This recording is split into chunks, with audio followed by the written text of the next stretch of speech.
Nous avons entendu cette invitation, bien-aimés, approchez-vous du Seigneur Jésus. Et ces mots nous viennent de l'apôtre Pierre.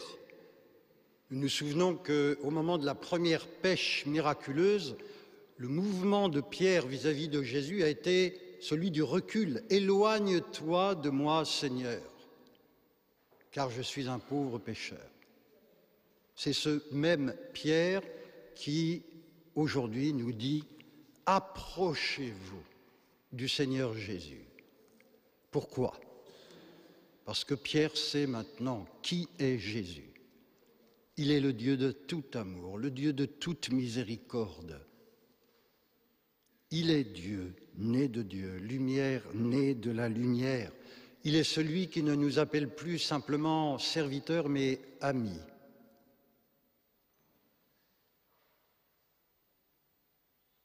Et puisque nous sommes les amis de Jésus, puisque par la grâce du baptême, nous sommes ses frères, nous sommes fils, filles de Dieu, résonnent alors ces mots, toujours de l'apôtre Pierre, « Vous êtes une descendance choisie, un sacerdoce royal », rien que ça. Une nation sainte, un peuple destiné au salut. Voilà notre dignité, notre grandeur. Oui, nous sommes fils, filles de Dieu, et notre joie doit être toujours de nous approcher du Seigneur Jésus, d'être avec lui, toujours en sa présence, être toujours avec le Seigneur, là où il est. Dominus vobiscum. Le Seigneur soit avec vous, le Seigneur est avec vous. Cette salutation, que de fois nous l'entendons dans la liturgie. Être là où est le Seigneur, en sa présence. Nous nous rappelons également de Marie-Madeleine, au matin de la résurrection, qui court, qui cherche. Elle veut être là où est Jésus. Nous savons aussi ce parallèle avec le livre du Cantique des Cantiques. J'ai cherché celui que mon cœur aime. Je l'ai trouvé, je ne lâcherai plus. Être toujours là où le Seigneur nous attend. Alors, où est-il ? Où est-il ? Il est au tabernacle, bien sûr. Présence réelle du ressuscité. Il est également, bien sûr, dans tous nos frères, particulièrement les petits et les pauvres. C'est cette œuvre magnifique qui se réalise, que ce soit ici au niveau du patronage, que ce soit au centre Clément Mionnet, ou c'est la braderie ce week-end. Oui, le Seigneur est là. Le Seigneur est là.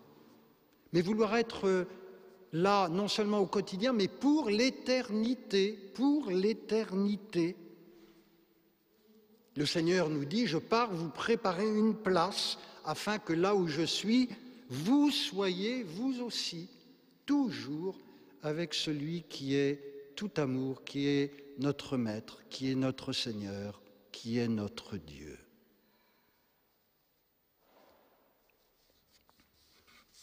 Une tradition chrétienne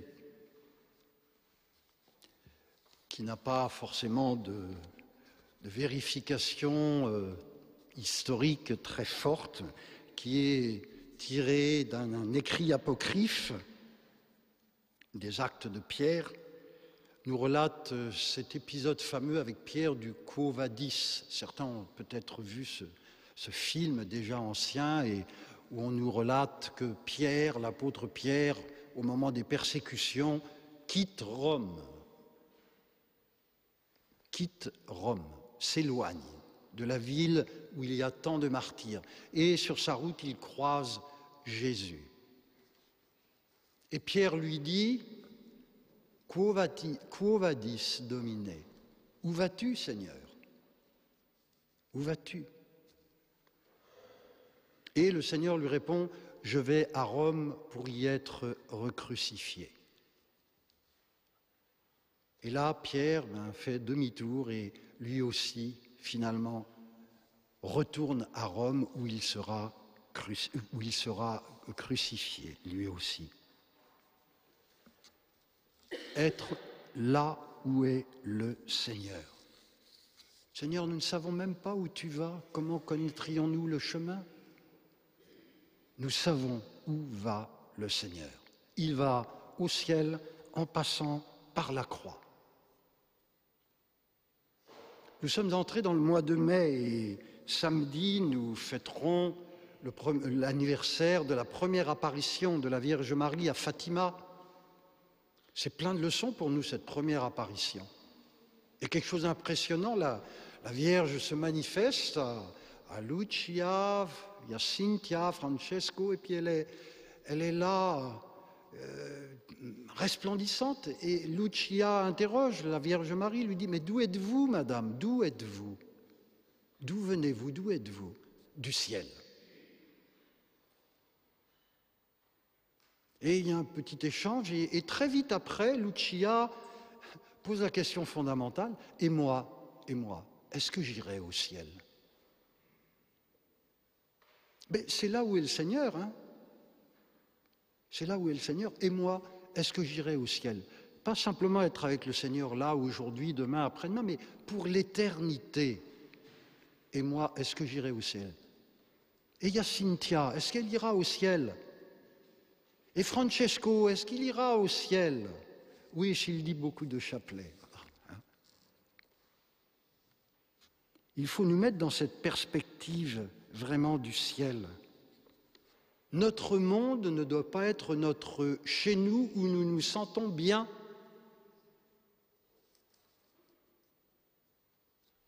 Le père Planchat, alors qu'il était en prison, il écrit à ses enfants du patronage. Voilà, il aimerait tellement être avec eux voilà, pour le jour de leur première communion. Et il leur écrit, voilà. Et votre prison, monsieur, hein, c'est les enfants, en quelque sorte, qui le questionnent. Il est en prison. Et votre prison, monsieur, mon père? La prison, écrit le père Planchat, c'est la vie avec un petit v, hein, la vie plus ou moins grande. La terre est toujours une prison. On n'y voit pas plus le bon Dieu et la Sainte Vierge que dans ma prison, dans ma cellule, on ne voit mes chers apprentis, etc. Comment on regarde notre terre, là? Est-ce qu'on est tourné vers le ciel? Est-ce qu'on a ce désir vraiment là d'être dans la lumière éternelle, dans la plénitude de la joie, ou est-ce qu'on se satisfait de notre quotidien ici-bas et qu'on s'y englue, qu'on s'y enlise? Salve Regina, Mater Misericordiae. Salut aux reines. Enfant d'Ève, nous le chantons, hein? C'est en latin, Salve Regina, certains connaissent les paroles en latin, pas forcément toujours la traduction en français, mais voilà, enfant d'Ève, exilé, exilé. Sur terre, nous sommes des exilés. Nous crions vers toi, gémissant et pleurant dans cette vallée de larmes. Ô toi, notre avocat, tourne vers nous ton regard miséricordieux, et qu'après cet exil,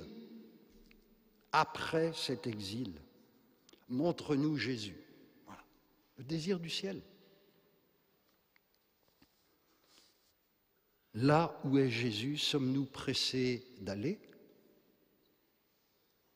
Le père Planchat a été martyrisé, il avait 48 ans, hein, il n'était pas soucieux d'ajouter des années aux années comme on est aujourd'hui hein, à vouloir à tout craint être centenaire et plus, et voilà, comme si on était bien ici. Voilà, hein. Et on veut durer, on veut durer, on veut durer, on veut durer. T'es pas pressé d'aller voir le bon Dieu? Comment ne pas penser à notre cher Père Dominique? Ça fait 1 an que le Seigneur l'a rappelé, le Père Dominique du Sang. 1 an, il avait 60 ans. Alors il nous manque, qu'est-ce qui est important? Qu'est-ce qui est important? C'est pas qu'il soit qu'il soit parti et qu'il ait effectué sa Pâque à 60 ans, que ce soit 60, que 80, 100, 120. L'essentiel, c'est le ciel, et le ciel pour l'éternité. Avons-nous ce désir dans notre cœur?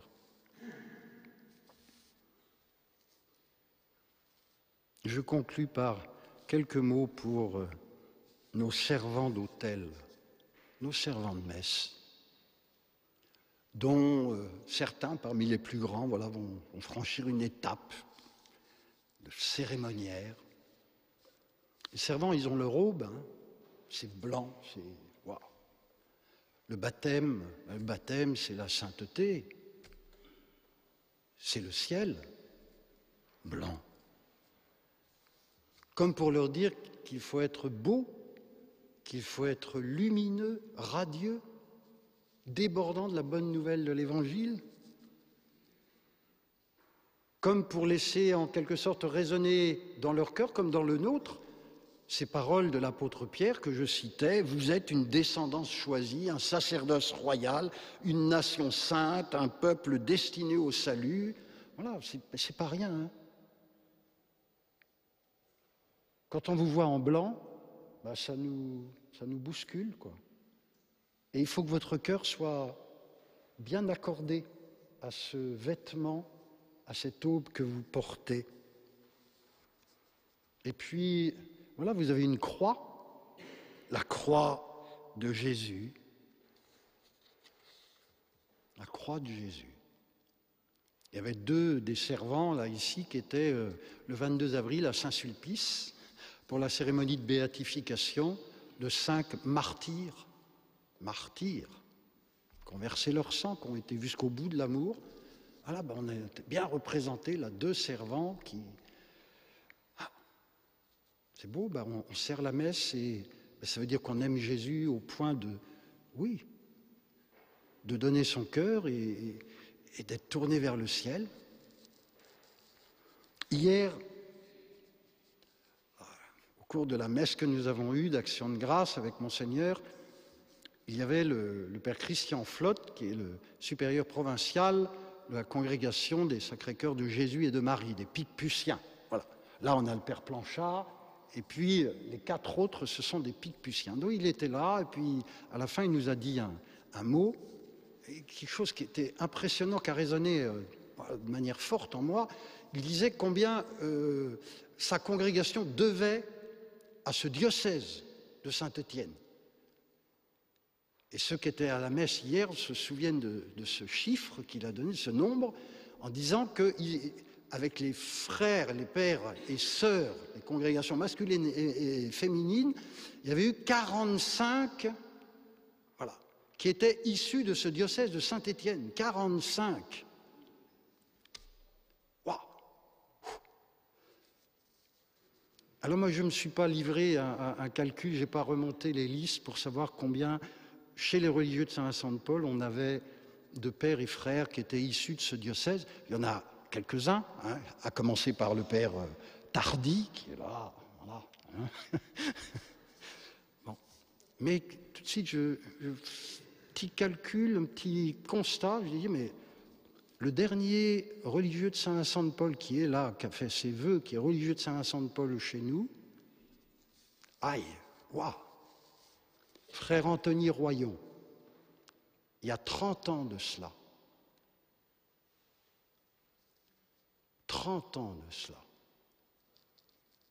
Ça veut dire que depuis 30 ans, on n'a pas eu, comme religieux de Saint-Vincent-de-Paul, une seule vocation de père et de frère, là, qui soit dans notre congrégation. Depuis 30 ans. Est-ce que ça veut dire que les jeunes qu'on a au patro, chez les servants de messe, ils ont un cœur étriqué, puis qui, voilà, je ne sais pas, ils n'osent pas. Il faut penser au ciel. Il faut penser au ciel. Approchez-vous du Seigneur Jésus. Approchez-vous du Seigneur Jésus. Misez votre vie sur lui. Portons bien cette intention dans la prière. Nous la confions bien sûr à l'intercession de la Vierge Marie, pour elle, Jésus était vraiment le chemin, la vérité, la vie. Et voilà, la Vierge Marie, elle est avec Jésus toujours, toujours dans la gloire du ciel.